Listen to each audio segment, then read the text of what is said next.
Greetings friends and fans of YouTube, it's good to see you all again. So a lot of you will have realised that I haven't posted now for nearly a month.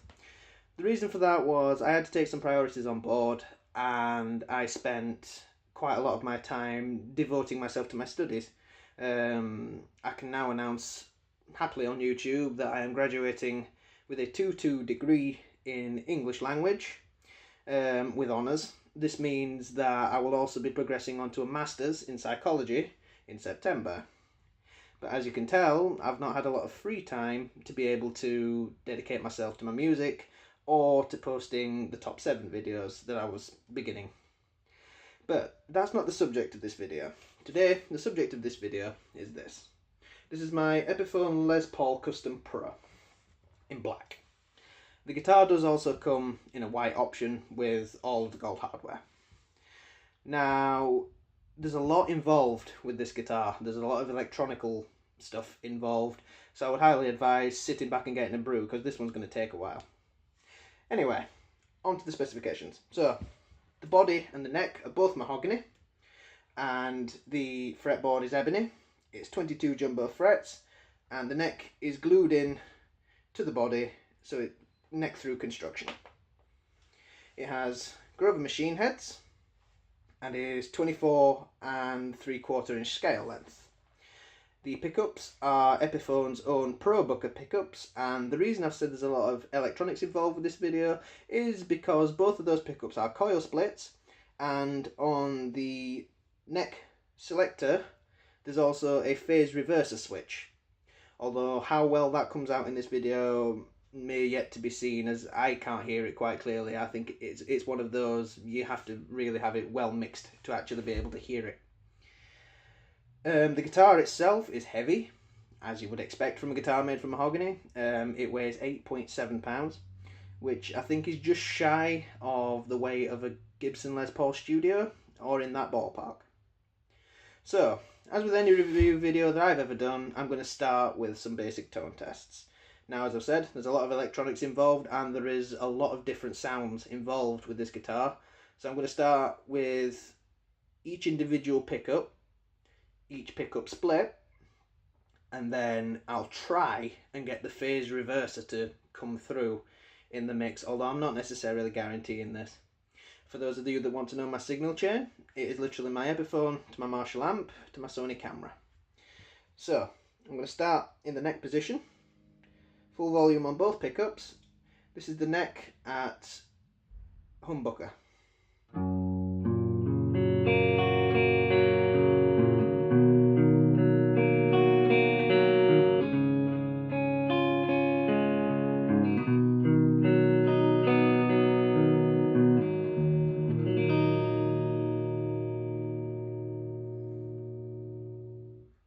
So as you can tell, the pickups in this are very, very resonant, as you would expect from a nearly £500 Les Paul guitar. It is one of Epiphone's top models. I think it is actually the top Epiphone model. So, what I'm going to do now is I'm going to use the neck pickup, but I'm going to split it.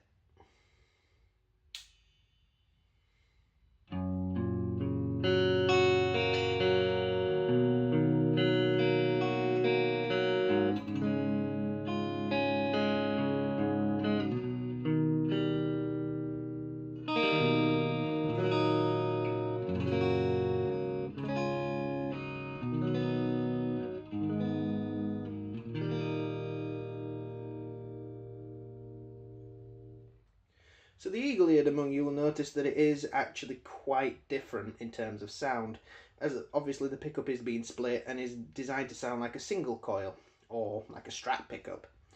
So there's a lot less bass end in it, it's more twangy. Right.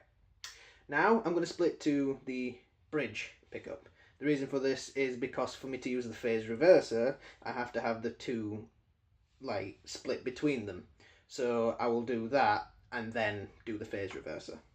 So this is the bridge pickup on full humbucker.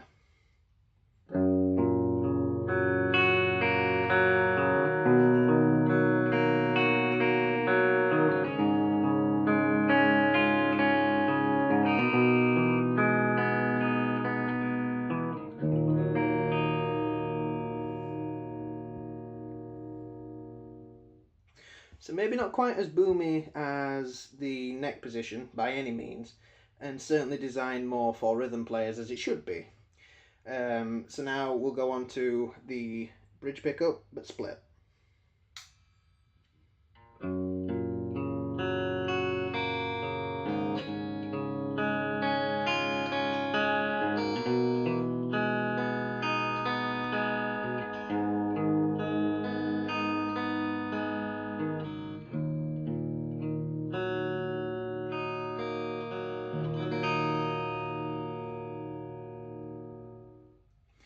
Again, more twangy and designed to sound like a single coil. And by single coil, I do of course mean Fender Stratocaster single coil. I know you can get Strats that are loaded with humbuckers, but this is designed to be more versatile as a guitar without the need for owning a guitar with single coils. Right, so what I'm going to do now is go to both pickups split, and I will do it clean first and then try and get the phase reverser to show through in the mix. But I'm not necessarily guaranteed that this will be the case. So this is the two pickups split together.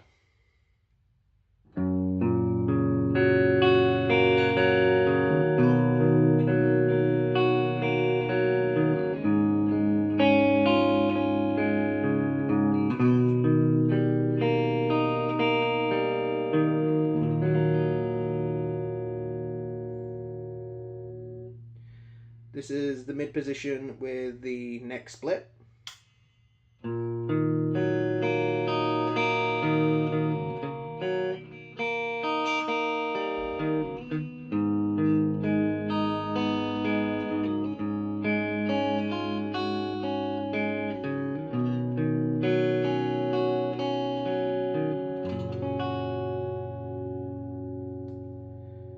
Okay, this is now the mid position with the neck on full and the bridge on split.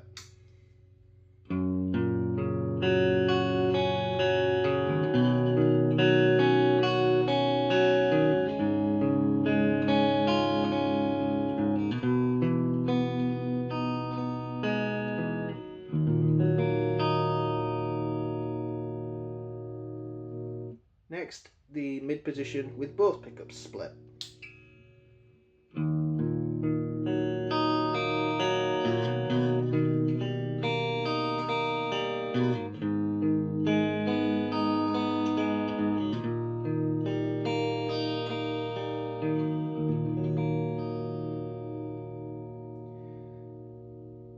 So as you can hear, you can get quite a versatile range of tones from this guitar, and this is just on the clean setting. So what I'm going to try and do now is get the phase reverser to work. Now, to activate the phase reverser, you have to have the two pickups in the mid position, and you have to use the neck position tone switch, and you pull it up like you would like a coil split. So let's see if I can get it to come through.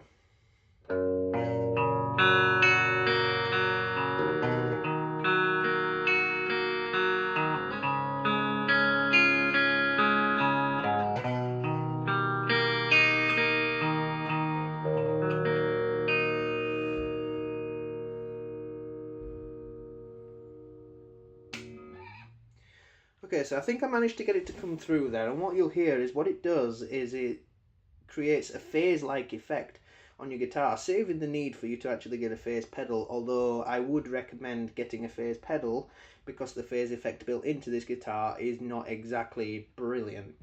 It's designed to be able to come through, but not so much that it overpowers your sound.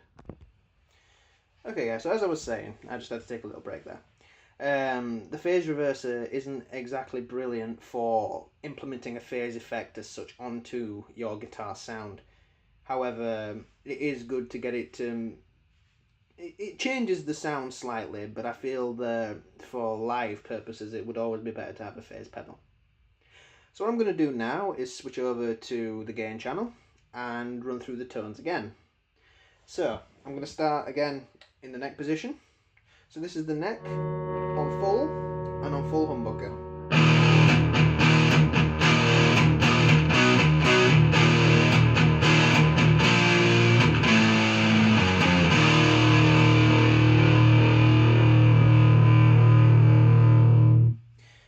Again, really quite boomy, and I think that's designed mainly so that the guitar can resonate well when doing solos and when doing clean parts, because obviously the guitar itself is heavy in the sense of the materials it's made from, and mahogany is quite a resonant wood for bass. So what I'm going to do now is split the coil and do it again.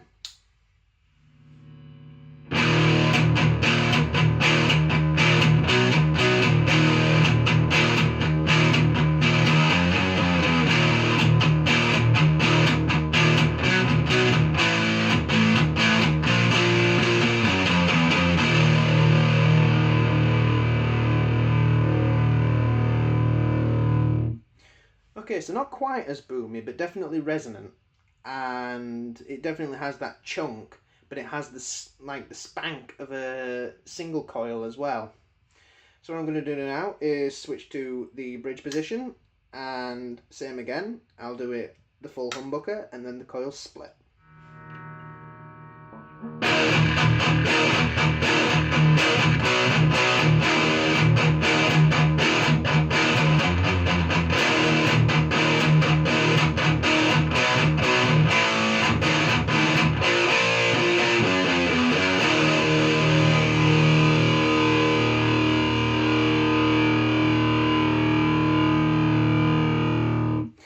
Okay, so I'll let that ring out a bit just so you get an idea as to how much sustain these pickups have. Again, for a £500 Les Paul, you would expect that the pickups would have quite a high level of sustain. And you can tell that the rhythm pickup as such has been designed with rhythm players in mind. And it's gritty, but you do have to crank the amp a little more to get that grit, and I think that's because it's passive pickups. So, on to the humbucker split in the bridge position.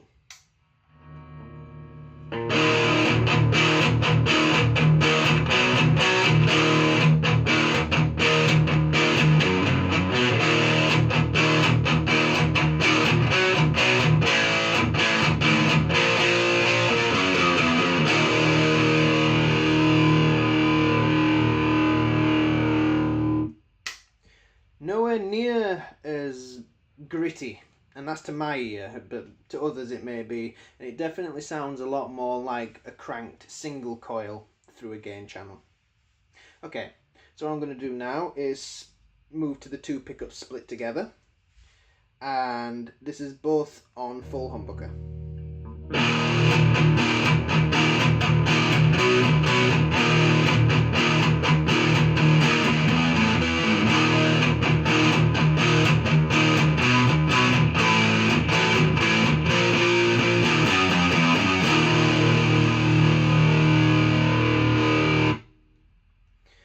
So as you can hear, very, very bass heavy, and I feel that the two pickup split gets rid of a lot of the treble that you would expect from the bridge position.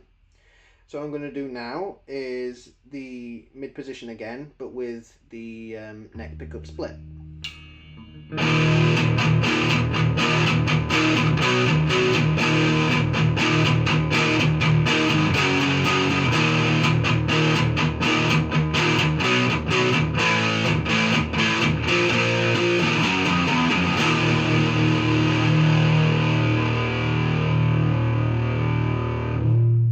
Same again, but with the bridge position split.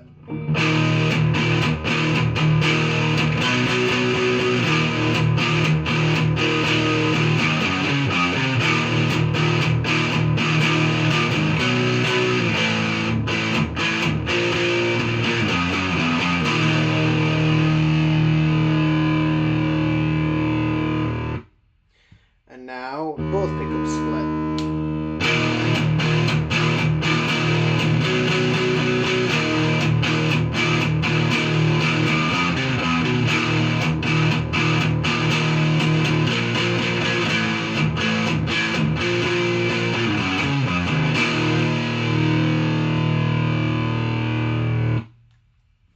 So as you can hear, it is very twangy when the two pickups are split, and even more so when you split the coils of those two pickups.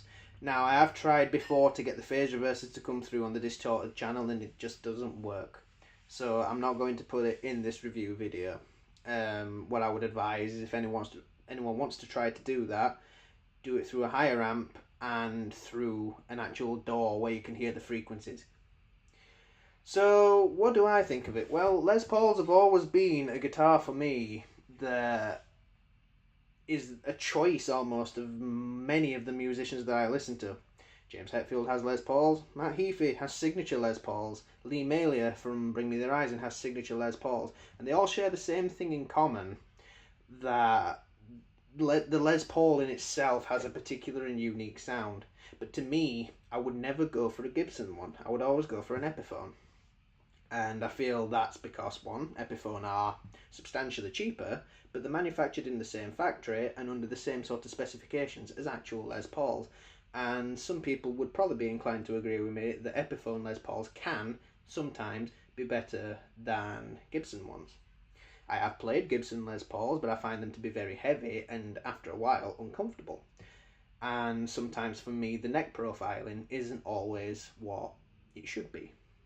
Me being the kind of player that likes a slightly thinner neck and a more rounded neck, I settled on this Les Paul quite happily. I bought this from a friend for £275.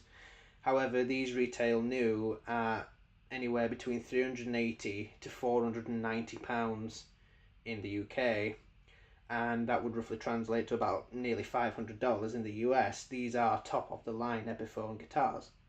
For me, as a metal musician, fantastic, provided that I adjust the amp accordingly. I mean, the other guitar I have, as many of you have seen, my Jackson Rhodes, has EMG pickups, so they're naturally higher output, but these pickups are fantastic for rock and metal. The guitar in itself is very versatile, and I feel in the right hands it can be used for almost any style of music. The neck's nice to play, the frets aren't too widely spaced apart, the pickups are resonant both as humbuckers and as splits. So let me know in the comments, guys, what do you think? Are Les Pauls the go-to guitars for a lot of guitarists? I mean, for me, I would always recommend these guitars for people who are learning, but they can always be used by professionals.